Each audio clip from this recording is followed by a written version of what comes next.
Information scientists have known for decades that the majority of the internet is hidden from search engines. Yet, when you ask a modern AI tool to summarize a gated academic document, it generates a precise, cited summary, appearing to reach documents it technically cannot see.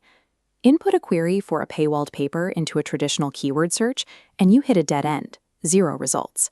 Enter that same query into an AI search engine, and it produces a fluent, cited paragraph. For professional researchers, this interface creates a persuasive assumption.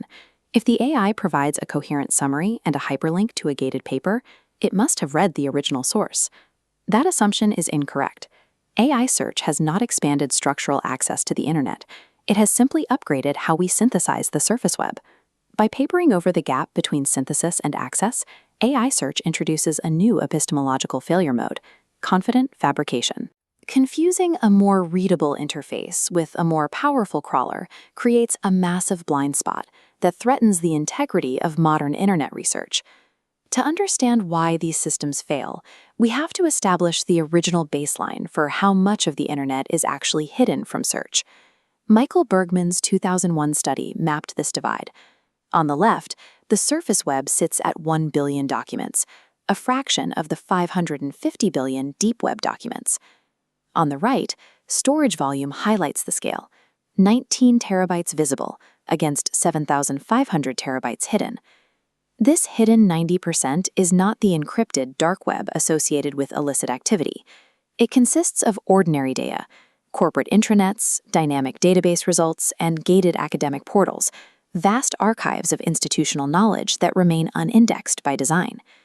This architectural divide has remained effectively unchanged for 25 years, and it explains why AI cannot simply bypass these barriers today. Why is the vast majority of the internet invisible to companies with virtually unlimited computing power? Google's own documentation explains the mechanical limit. There is no central registry of the internet. Crawlers find new URLs almost entirely by extracting links from pages they already know. A crawler moves easily across the publicly indexable web as long as it has a hypertext link to follow. But when it encounters a database query box, the path ends. Without a pre-existing link to follow, the crawler stops. Dynamically generated pages do not exist until a specific human query creates them. Since they have no static address, they are structurally invisible to link-following software. Deliberate access controls add further layers: robots.txt directives, login walls, and subscription paywalls. All keep content out of the reach of public crawlers.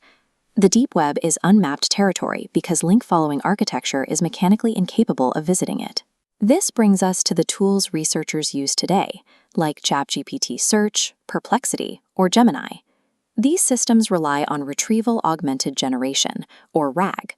RAG does not expand a tool's reach. It synthesizes data retrieved from an existing index, the same crawlable fraction of the surface web used by traditional engines. Even agentic browsers, designed to simulate human actions like clicking and form filling, face a significant ceiling. These advanced AI agents can navigate a complex user interface, independently clicking buttons and scrolling through menus in real time, but they operate inside an already authenticated session. They function as productivity multipliers for content the user already has the rights to see. They are explicitly programmed to stop at authentication barriers. If a site requires a login or a CAPTCHA, the agent halts and requests human input. An AI agent inherits the researcher's specific access permissions, but it does not provide structural access to the hidden 90% of the internet. If AI cannot reach gated documents, what happens when a researcher asks them to summarize one? Traditional search fails gracefully by returning 0 results. AI search fails catastrophically. A March 2025 Tau Center study benchmarked AI search engines on citation tasks, finding widespread inaccuracy. Perplexity, the best-performing tool, still provided incorrect answers 37% of the time. Grok 3 failed 94% of its tests, a near-total failure rate. Most importantly, the AI tools rarely admitted they couldn't access the content. Instead, they hallucinated confident, plausible-sounding answers. The systems fabricated links and misattributed sources, often bypassing the crawler protocols that publishers use to protect their content. For a researcher, a tool that masks its inability to find data with a confident fabrication is much more dangerous than one that simply admits it found nothing. For professionals using the internet as a primary evidentiary source, these findings require a shift in practice. First, prioritize structured database APIs over general-purpose AI search. An API allows a researcher to bypass the crawler entirely, requesting data directly from the host database. Platforms like Semantic Scholar offer API access to hundreds of millions of papers, providing actual structured data instead of synthesized guesses. Second, institutional access remains the only legitimate route to paywalled content. AI cannot bypass a subscription you do not own. New technology has not replaced authenticated library databases. It has only made the visible surface web noisier. This leads to the final necessary rule for modern research: mandatory verification. Every AI-generated citation must be treated as an unverified lead, never as a factual source.